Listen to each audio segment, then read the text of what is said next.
Om Param Tattvaya Narayanaaya Grubhyo Namaha. Om Krim Krim Bhutnathaya Namaha. Om Trim Trim Trijataya Namaha. Om Lim Divya Chetnanandaya Namaha. I pray at the lotus feet of Divine Mother, Sri Lalita Ambika, and at the lotus feet of my Divine Gurus. So we are again going to Lalita Sahasranam. This time I am taking Shloka number 100 and 101, which will be the names from 485 till 494 in the Namavali. So shlokas are 100 and 101, and the names in the Namavali will be from 485 to 494. In the previous shloka also we discussed that these are meditations. These are meditations mentioned in the Lalita Sahasranam. So previously we meditated on the Vishuddhi Chakra, so the earlier shlokas, which was 98 and 99. Now we are going to Anahat Chakra. So the shloka says, let me read the shloka first. Anahatabja nilya shyama bhavadanattvaya tanstrojvala kshamaladi dhara rudira sansita kalratyadi shaktyoga vrita snignaudhana priya mahavirendra varada rakinyamba sarupini. So here the meditation goes on the heart chakra now, Anhat Abj. So it says in the Anhat chakra, the lotus of your heart chakra. So Anhat actually means the unstruck, something that is unstruck. Okay. So here in the Anhat chakra, actually the sound of Om manifests. The Om that we say normally, we chant loudly, we speak loudly, we try to represent that unheard sound, which is actually known as Nad in Sanskrit. Whenever you Nad Bindu Lay, they say this in our Lalita Sahasranam. Many times you will hear those things, Nad Bindu Lay. But here Nad means the unstruck sound. That unstruck sound, that unstruck is Anhat, something. Normally to produce sound we have to hit something. If I have to say, if I hit my hand, I hear the sound of the clap. But hitting is just an action to bring the sound of the clap, but the sound is already there. You getting it? The sound is already there, we have to just hit. Suppose if I hit a table, the sound will be very different. If I hit a plate, the sound will be very different. So the sound is there, but the way you are hitting it, a different sound is produced. But the original sound is already there. We are just using these things as medium to produce that sound that we can hear. So the original sound, which is called as a Nad, is the unheard sound or the Anhat, that when we hit with something, we make the sound that is heard. So the unheard sound is heard by striking. So that unheard sound original is called Nad. That Nad in our world, for us to understand, we say it loudly as Om. That Om also can be said as Ang, Reem. So Om usually when we say it is a more of a primordial sound, we say it as the Pranav, the first sound. But in Shakti Sadhana, in the process of this Tantric Sadhana, generally our Pranav is all mixed with the Shakti. So the Pranav that is we use is Reem, Ang, for that matter Kling also. So our Pranav in the sense, the Pranav used in the Shakti Sadhana system, generally not Om, it is Ang, Reem, all of this are carrying the sound of Shakti. Now that there is more detail to it, I am not going to explain it because we have to understand the basics of it. But just for like a basic beginner understanding, just take it in your mind today that Om, when we say Om, it mostly indicates the male god, okay. But when we are worshipping the same thing in the Shakti sadhana, in the Shakti pattern, then it is Eng, Reem, Kling, Shring, String. These are all different. These are the carriers of Shakti. So our pranam is Reem. Okay. So that is why when we are doing this, when we chant the Lalita, the first thing they'll say chant Reem 32 lakhs time, because Reem means if you have done Reem successfully, your Nad will become very successful. If you can hear the Nad sadhana becomes successful, the rest of the sadhana becomes much easier. So open. So Reem is the sound. Sometimes in future, if Divine Mother allows, we'll go much more in detail about the Reem. But for now, just understand. So Anhat Tabj Chakra Niliya. So they say that she is in the Anhat Abj, Abj means the lotus. She is the lotus chakra of the Anhat chakra. Anhat is in your heart center. It has 12 petals. So where is Divine Mother? She is heard as the Nad in the heart center. The Nad is the unstruck sound. When I am saying that, I want you all to experience that. So I am trying to get examples. Whenever you go near the ocean and you sit there and meditate, just concentrate on the sound of the roar of the ocean. That roar sound is somewhat similar to that Nad, that Om, that unheard sound. When you go to big mountains, I went to Grand Canyon, and in Grand Canyon, the wind goes in such a way, at certain points you actually feel that. I went to the Himalayas, the wind flows in such a way, and when you concentrate deeply and all your external sounds just vanish away, and when you concentrate deeply in the sound that is pervading in the Himalayan mountains or in this Grand Canyon mountains or mountains, many other mountains of different places, you actually hear that sound of that Nad, somewhat similar. That sound of the Nad which is pervading in this universe, that sound of that Nad is inside us. And as your meditation goes on becoming stronger and stronger, your heart chakra opens up, you will actually be able to perceive that sound or hear that sound also. Hear that Nad. So here Divine Mother is experienced as the Nad, the unheard. Again, when the heart chakra opens, heart is the center of love, your devotion will also go on increasing, your love towards Divine Mother, and not only toward Divine Mother, everything that she has created, the entire world, all the people around you, the love will go on increasing. Your compassion will go on increasing for each and every one. You will slowly start rising above caste, creed, color, race, because you will start feeling that everything is Mother's, everyone is mine. There is no Muslim, there is no Sikh, there is no Christian. Really you start feeling that, those kind of feelings start coming inside, because when the heart chakra opens, you want to love everyone. You feel such ocean of love roaring inside you. I have told about Divine Mother Lalita. Her eyes are like compassion, waves of compassion. So that compassion which she has, actually when your heart chakra opens, that compassion starts flowing inside you also. That spirit of joy will start flowing in you. That spirit of bliss will start flowing in you. The spirit of love, spirit of compassion will start flowing in you. Whoever will come near you will actually feel that.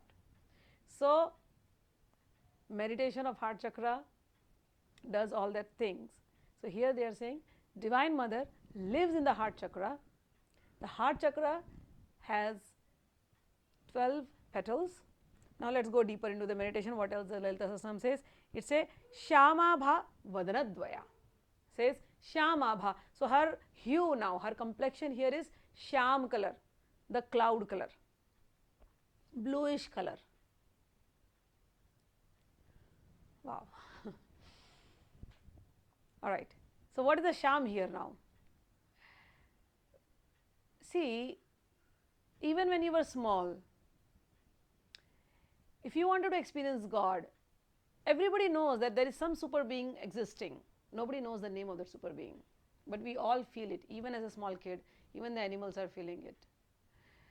Just because we are born in a certain house, in a certain religion, we start giving names to that supernatural being. Some people will call it Christ, some people will call it Krishna, some people will call it Lalita.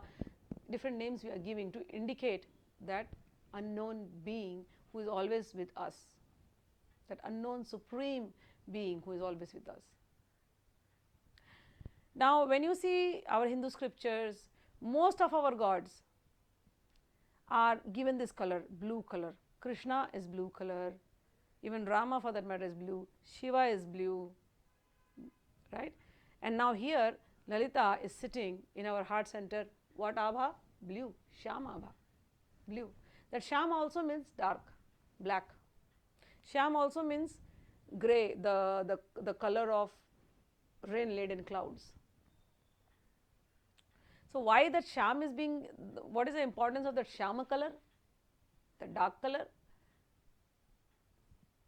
So here two things have been indicated. One, she is in the Anahat, she is in the form of the Nad or the primordial sound. Then she is Shyamabha, she is dark color. When you close your eyes for meditation, even if I didn't know God, whenever we are in fear, what is our first instinct? Close our eyes and we start praying unknowingly to someone, some being. Or if you want to know something, you want to connect that superpower or the super knowledge, then you close your eyes. So when we close our eyes to know, to escape from fear or whatever, our first instinct is to close our eyes. When we are closing our eyes, what's the color that we see here? Shyam color, it's dark. So God, whom we are trying to understand, or Lalita Ma, whom we are trying to meditate upon, first she will appear as this color, dark color. Okay, though we say she is reddish hue and all those things, but when you are meditating, the first color will be dark, and then slowly the color goes on, changing, and then you see her in different forms. But for now, so here in the heart center, she is sitting in the form. You can experience her in the form of the Nad, and you can experience her as the dark color hue. Again, I will give you one more significance of the hue. Let's look at the sky. The sky is blue color or dark color. We perceive it like that. But does the sky have any color? No, the sky has no color, right? So look at the ocean. The ocean will have all these bluish color hues. But when you go closer to the ocean, you take the water, does it have any color? No, it does not have any color. Similarly, even though we say God, Goddess, Lalita has a color, but actually you cannot define God or Goddesses in one color. It is just a starting point for you to meditate, for you to go to the higher journey, for you to go near and find out how she is. So we start meditating on the heart center. Here she is Shyamabha. Shyamabha means when you close the color, whatever color you are seeing, that color she is, and she is sitting there in the heart center. And that heart center petal, we visualize the heart center petal is 12 petals. Okay, heart center lotus is 12 petals. Okay, then Anadab Nilya Shyama Bhavadandvaya, and here she has two faces. So in the heart center there is a lotus. The color of Divine Mother here is Shyam, or the dark color of the rain laden clouds or bluish color, and she has two faces here. Danstrojwala Akshamaladi Dhara, Danstrojwala, and here though she has a dark color complexion, but her teeth are shining. Okay, Danstrojwala. And then Akshamaladi Dhara, she is holding a rosary in her hand here. Akshamaladi Dhara, Dharai Namaha. She is wearing a rosary. Again, I told you in the beginning itself, heart center means opening up of your center of compassion. So here there is no fight or any other weapons. Here she is holding a rosary. Okay, and then Rudhira Sansthita, she is Rudhira Sansthita. She is presiding in the blood. Rudhira Sansthitaya Namaha. Kalratyadi Shaktyoga Vritaya Namaha. And she is surrounded by Shaktis called starting from Kalaratri and other 11 Shaktis. Okay, Kalratyadi Shaktyoga Vritaya Namaha. Snignaudhana Priyaya Namaha. Here she likes the offering of rice mixed with ghee. Ghee is clarified butter. Again, clarified butter. That also has a lot of significance. See, when we are offering physically, yes, in that center we can always visualize mentally that we are offering her rice mixed with ghee. But again, ghee or the clarified butter actually indicates our state of mind, which is clarified. Clarified means completely devoid of all material things. Clarified, it is as shining, as bright, as pure like the ghee. Ghee is clarified butter. Okay. To make the clarified butter, usually we take butter and we warm it up. Okay, and warm it up, and then whatever remains is ghee, and that ghee has a very longer shelf life. For 100 years it can go.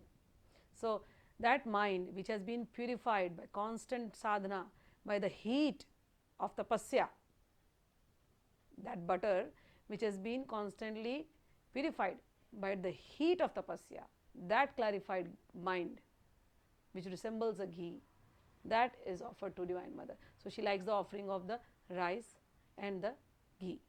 Okay. Pure consciousness. Both the rice is white color and the ghee is purified mind. So the offering of the pure consciousness and the offering of the clarified mind, offering of rice and offering of ghee, that is what Divine Mother accepts here in the heart center. People have heard, again, since I am speaking on ghee and milk and all those things, I always like to tell this story to people. People have heard there are two ways to approach spirituality. One is through your feelings and one is through your logical. And some people who are more jnanis, they want to have some logical interpretation to everything. But some people, they are so connected with God with feelings that the feelings itself takes them to the higher state of realization. So we always get this story about Krishna stealing butter from gopis in Vrindavan. This is a very common story in India. Now, what does that mean? For the gopis were very simple cowherd girls. Okay, so they were damsels of Vrindavan, very simple girls who were in love with Krishna, who loved Krishna so much from their heart, mind and soul. They had offered all their things to Krishna. For them every day Krishna used to come and they would churn the butter, keep the butter for him. Every day Krishna would visit their house. In the first thing in the morning, he would take the butter from the gopis. Anytime. First thing in the morning, whenever he would enter, he would just try to steal the butter or take the butter. And the gopis are also ready to give him the butter. And the act of giving butter to Krishna made them so happy that the whole day they would be thinking, when will Krishna come and when will we offer him the butter again? Now when I am telling you the story, many times it just seems like a story. But for a jnani, this kind of stories don't help. The jnani will feel, what? What is the story? You're talking about Krishna, the God, coming and taking butter from gopis. Oh, come on, this is an outdated story. How many times we have heard this? But this story has a very deeper significance to it. As I told you, gopis were simple women of Vrindavan who had given their heart, mind, soul, everything to Lord Shri Krishna. Krishna said so many times that I am forever indebted to these ladies. How much love they have given, I can't return even 1% of it back to the gopis. Whatever they have given me, that is the highest thing somebody can offer to me. So I am going to explain you that story one more time. So as per the jnanis, when we start analyzing the same story in a logical manner, I have heard from the other saints, they would say that butter offering, Krishna coming and stealing the butter, or Krishna coming and taking the butter from the gopis, the butter was the mind. And they explained me the process. They say that first of all, the mind is like a milk. So when you see milk in the original state, if you mix water in it, it will go on diluting, right? So originally our mind is very pure, but it is in the state of, it's like the milk. And in that we go on mixing worldly waters of worldly thoughts. And that mind goes on diluting. Okay. So original state of mind, which is like the milk, we go on mixing water in it, it goes on diluting. It loses its power. But if we try to not mix it with the waters of the world, we keep the milk as it is. And then, the milk is the mind, remember this. And then we boil the milk. Okay? So, we boil the milk. Boiling the milk is the process of tapasya. Tapasya means heating up, burning up. That is tapasya. Tapa means heat. By our own tapasya, our own sadhana, we start heating up or boiling the milk of the mind. Getting it? So, first the milk, then boiling the milk, and boiling it to so much that it becomes condensed. So, tapasya, doing tapasya so much that the mind becomes condensed on the thoughts of Divine Mother. After that, they say you mix. You have to make yogurt out of the milk. So, you mix a culture, yogurt culture in that milk, okay, and then you keep it aside for some time. And after that the milk becomes yogurt, you start churning it. When you start churning it, you see butter comes up. And you take the butter, and when you take the butter, now if you take the butter and put it in the water, the butter will not dissolve, the butter will not mix up, it will only float in the water. Similarly with the mind, you go on doing a tapasya, go on doing a tapasya, go on doing a tapasya, your mind will become purified, condensed, focused, and in that only a little bit grace of the Guru is given to you, and then you allow the mind to settle on that grace, allow the yoga to become, allow it to become like that.